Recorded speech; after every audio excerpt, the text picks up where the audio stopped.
UP चुनाव का दंगल अपने आखिरी दौर में पहुंच रहा है और ये सियासत की आखिरी लड़ाई उस काशी तक पहुंच गई है जहां भी चुनावी शोर पर हावी रहती है मां गंगा की कल कल करती धारा। चुनावी नारों के बीच सुकून देती है मां गंगा की आरती।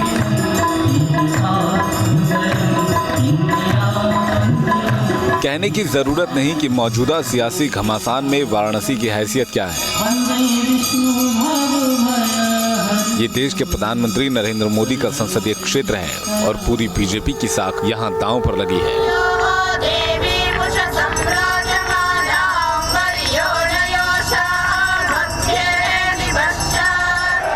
यही वजह है कि जिस मां गंगा ने पीएम को प्रधानमंत्री बनाकर दिल्ली भेजा, उसी गंगा के घाट पर एक और सियासी अग्नि परीक्षा से गुजरना है पीएम मोदी को।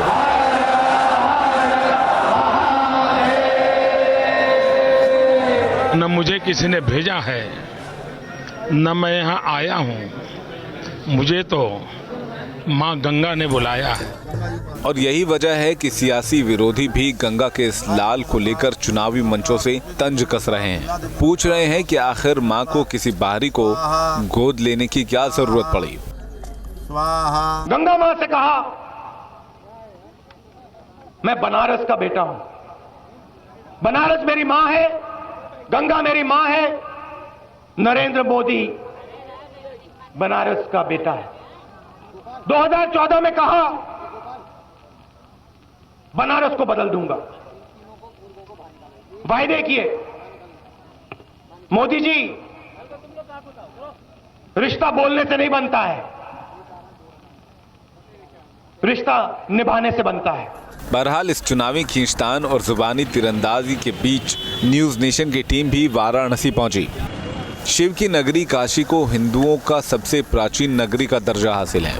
यहाँ की गंगा जमुनी तहजीब की दुनिया भर में मिसालें दी जाती हैं। कहा जाता है कि वाराणसी का इतिहास खुद इतिहास से भी पुराना है। यहाँ के मंदिर, यहाँ के घाट और इस शहर की भौगोलिक और ऐतिहासिक बनावट देश विदेश के पर्यटकों को अपनी ओर खींचती है। लेकिन एक और चीज़ है जो वाराणसी की पहचान है और वो है बनारसी साड़ियाँ। जितनी रंगीन और चमक दमक से भरी ये साड़ियाँ हैं, इनके बुनकरों की हालत उतनी ही बेरौनक होती है। आज हम आपको उन्हीं गलियों में ले चलेंगे जहाँ ये बुनकर समाज झीनी झीनी चादरिया बुनने का हुनर दिखाता है। आज हम आपको बुनकरों के उस जिंदगी के कड़वे सच से रूबरू कराएंगे जिसे अब्दुल बिस्मिल्लाह ने अपने उपन्यास में सहेजा है।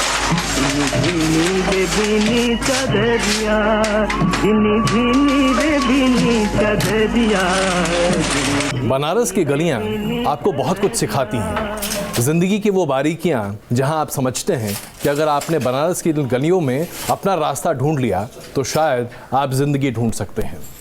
इन गलियों में घूमते घूमते आपको इस बात को भी यकीन हो चला होता है कि बनारसी सिल्क दुनिया भर में जो मशहूर है, आज वो कहाँ है। तो आइए आपको एक ऐसे मोहल्ले में ले चलते हैं मदनपुरा में जहाँ पर बनारसी सिल्क आज भी हैंडलूम से बुनी जा रही है। कहते हैं ना, पुरानी कहावत के तौर पर उसे कह सकते हैं, मुझको भी बता दे जुलाहे अपनी तरकीब। कम से कम हम ये तो समझ लें कि कैसे बुन रहे हो तुम अपना ताना बाना।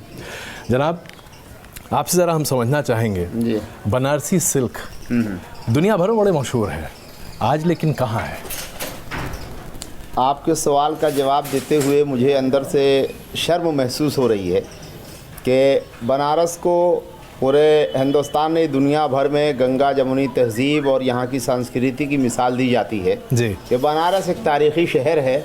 दुनिया भर से पर्यटक और मुसाफिर यहाँ आते हैं दर्शन करने के लिए जी। लेकिन यहाँ जो सैकड़ों नहीं बल्कि हज़ारों साल की जो कला थी, आज वो बिल्कुल करीब करीब मर चुकी है। यानी कि आप मान रहे हैं कि हथकरघा हैंडलूम खत्म हो चुका है। हाँ, बिल्कुल खत्म के बराबर है। यहाँ की का जो हुनर है जी, जिसको के पुरातत्व विभाग के हिसाब से इसको हम तो देख रहे हैं कि कुछ दिनों में ये म्यूजियम में चला जाएगा। जो स्थिति चल रही है, यहाँ लोग रोटी खाने के बगैर मर रहे हैं। बड़ा अफसोसजनक होगा। इतना जबरदस्त काम ये बनारस की कला, दुनिया भर में बनारसी साड़ियाँ मशहूर है, लेकिन आज ये 1 महीने मेहनत करने के बाद इनको गेहूं चावल दाल भर पैसा नहीं मिल पाता। उसमें मसाला और तेल नमक कहाँ से लाएं बेचारे। ये आप जो बात कह रहे हैं जी जी, उससे तो ऐसा लगता है कि भाई वाकई में बड़ी मुश्किलात है। और देखिए ये है, हम आपको दिखाना चाहेंगे।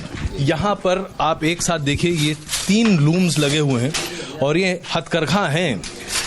हाथ की ये सफाई, हाथ की ये कलाकारी आपको वाकई में देखने को नहीं मिलेगी। जरा आप ये बताएं साहब। सबसे पहले चीज एक तो हम आपको ये बता दें कि आज जहाँ ये 3-4 करघा लगा हुआ है, ये जहाँ आप खड़े हैं ये पांडे हवेली है जी। ये हमारे हाफिज जावेद साहब हैं, उनके बगल के लोग हैं जी। इनके मकानात हैं। आज बनारस के अंदर 10 साल पीछे आप जाइएगा तो एक एक मकान में 10-10, 20-20, 25-25, 30 करघे मिलते थे। आज आप 20 मोहल्ले में रन कर लीजिए और चाहें कि किसी घर में 5 करघा मिल जाए तो मुश्किल है मिलना। अब आप इसी से विडंबना सोच लीजिए कि जहाँ 40-40 करघे होते थे, आज मजबूरी है कि लोगों ने लपेट लपेट के रख दिया है। क्या बात है, पांडे हवेली है जी। और विडंबना की चर्चा आप करते हैं, आप अफसोस नहीं करते हैं, आप विडंबना कहते हैं। ये है बनारस की तहजीब। आप जरा जबान देखिए, यहाँ उर्दू नहीं है, यहाँ हिंदुस्तानी बोली। इसी को कहा जाता है गंगा जमुनी तहजीब। 2014 के लोकसभा चुनाव में जब नरेंद्र मोदी पीएम उम्मीदवार के तौर पर वाराणसी के लोगों से वोट मांगने आए थे तो उन्होंने खासकर बुनकरों के लिए कई योजनाओं का तोहफा देने की घोषणा की थी। वाराणसी में लोकसभा चुनाव के दौरान प्रधानमंत्री मोदी को सभी वर्ग के लोगों का साथ मिला, इसमें बुनकर भी शामिल थे।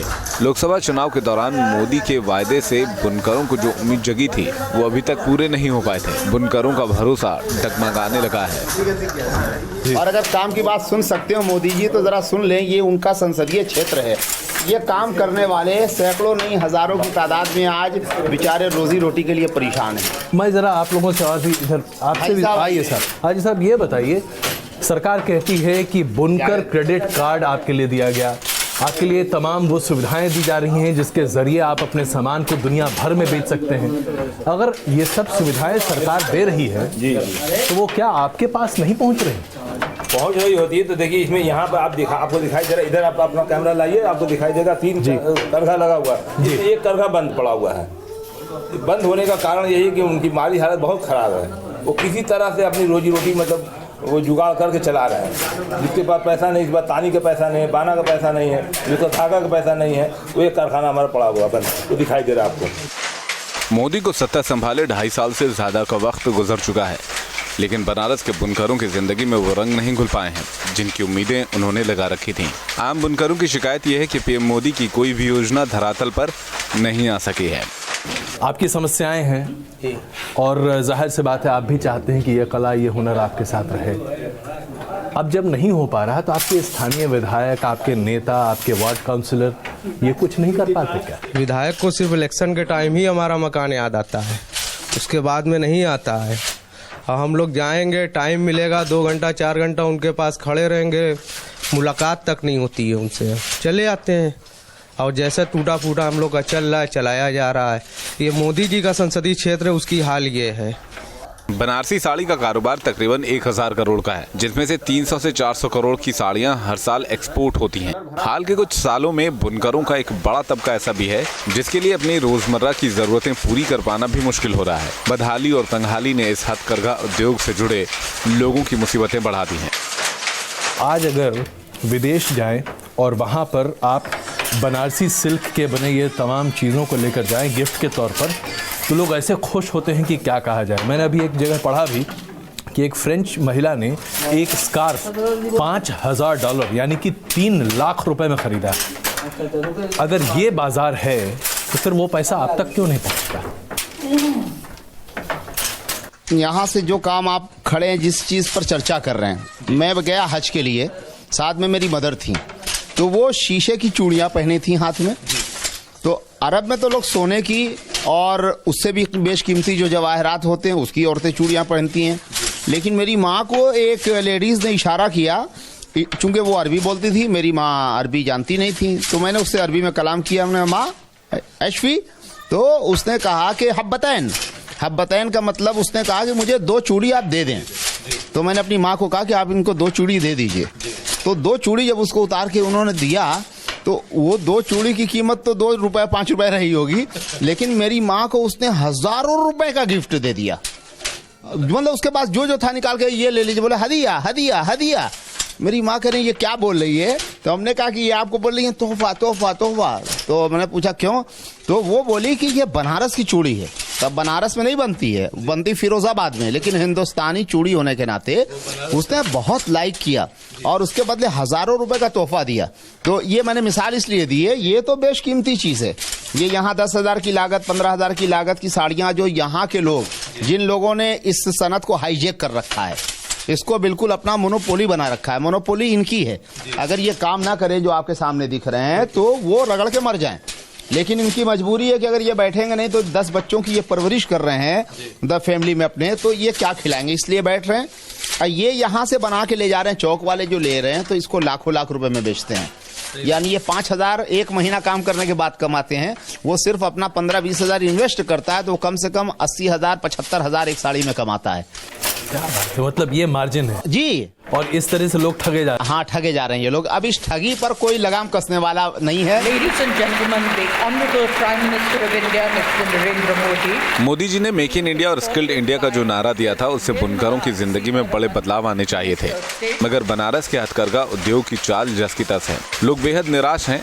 कितने साल से कर रहे हैं आप ये तो हम लोग का पुराना काम है, बचपन का, बहुत जमाने से कर रहे हैं। कितनी कमाई हो जाती है? अरे कमाई तो ये काम करे के ऊपर है, मजदूरी तो उतनी मिल नहीं रही है, मेहनत ज्यादा पड़ रही है, और तो इसकी मजदूरी तो कुछ ना कुछ तो बढ़ना चाहिए। आप जब अपने आसपास में अपने तमाम लोगों से बातचीत करते हैं, आपको अफसोस होता है कि भाई पावर लूम नहीं है, अगर ये होता तो शायद बहुत बेहतर होता आपके लिए? देखो, ये जो आदमी जो काम कर रहा है उसके लिए क्या बोले, हम ये कर रहे हैं तो हम ये अपना देखेंगे, वो पावरलूम कर रहे हैं तो वो पावरलूम देखेंगे। और जब आप अपने नेताओं को चुनने जाते हैं, चुनाव का यह मौसम है, आपको लगता है कि आप दरअसल उनको ही चुन पा रहे हैं जो आपकी सुनते हैं? ये तो हम ऐसे कैसे बताएंगे, टाइम पर जो आएगा वही बताएंगे। सही है, बहुत खूब। वाराणसी के बुनकरों को पीएम मोदी ने प्रधानमंत्री बनने से पहले मशहूर बनारसी साड़ी को अंतर्राष्ट्रीय पहचान दिलाने का वायदा किया था, मगर विकास की गाड़ी आगे बढ़ती उससे पहले ही शमशान और कब्रिस्तान जैसे जुमलों ने मानो उसे डीरेल कर दिया है। ये कब्रिस्तान, वो ईदगाह, वो करबला, ये तमाम बातें जो निकल रही हैं, इससे आप लोगों के मनस्थिति पर कितने असर पड़ता है? क्या आप लोग एक्चुअली मानते हैं कि ये सब चुनाव के पहले का शगल है, चुनाव खत्म और उसके बाद हिंदू मुसलमान फिर वही? देखिए, यहाँ पर बनारस में खासकर एक बड़ी अच्छाई ये है कि जिस गिलास में मुस्लिम चाय पीते हैं उसी में हिंदू पीते हैं, जिस चाय की दुकान में हिंदू बरादरान बैठते हैं उसी में मुस्लिम भी बैठते हैं। यहाँ की मोहब्बत अगर आप देखेंगे और आप बनारस के रहने वाले नहीं हैं तो आप सुबह में यहाँ 6 बजे निकलिए, जब फजर की अजान होती है, हम लोग नमाज पढ़ के जब बाहर निकलते हैं और उसी वक्त लोग उठते हैं, कोई गमछा बांधे हुए, कोई कंधे पे रखे हुए, कोई जांघिया पहना हुआ है, इस तरीके से आते हैं, तो वो पूरे करीब 4.5 साल तक लगता है कि हाँ सब एक बाप की संतान है, चाहे हिंदू हो चाहे मुसलमान हो। अरे वो देखिए, ये है बनारस। मतलब बिना पान के बनारसी रह नहीं सकता है, चाहे हिंदू हो या मुसलमान, मुंह में तो होना चाहिए पान। भाई साहब ये बताइए, ये तमाम लोग बातें करते हैं जी, ये जो माहौल है अभी जी, क्या यही होना चाहिए देश में? नहीं होना चाहिए तो क्यों बन जाता है जैसे ही चुनाव सर पे आते हैं सरपट बयानबाजी शुरू हो जाती है? नहीं, ज्यादातर तो लोग बहकावे में आ जाते हैं और ये लोगों की बेवकूफ़ी होती है कि बहकावे में आ जाते हैं, और जो समझदार लोग रहते हैं वो किसी के बहकावे में नहीं आते हैं, वो हमेशा एक भाईचारे की बात करते हैं हमेशा। बनारस के बुनकरों ने फिर भी आस नहीं छोड़ी है। ये वो मेहनत कश तबका है जो झीनी झीनी चदरिया ही नहीं बुनता बल्कि अपने सपने भी बुनता है। तो ये है बनारस, और ये है बनारस की गलियां, जहां आप सिर्फ ये समझ पाते हैं कि यहाँ की गंगा जमुनी तहजीब ये बताती है कि आप यहाँ सब कुछ कर सकते हैं, सब कुछ संभव है, देश है और देश से बड़ा कुछ भी नहीं है, लेकिन बस देश को चलाने वालों से उम्मीदें कुछ ज़्यादा हैं, हकीकत बस एक अफसाना है।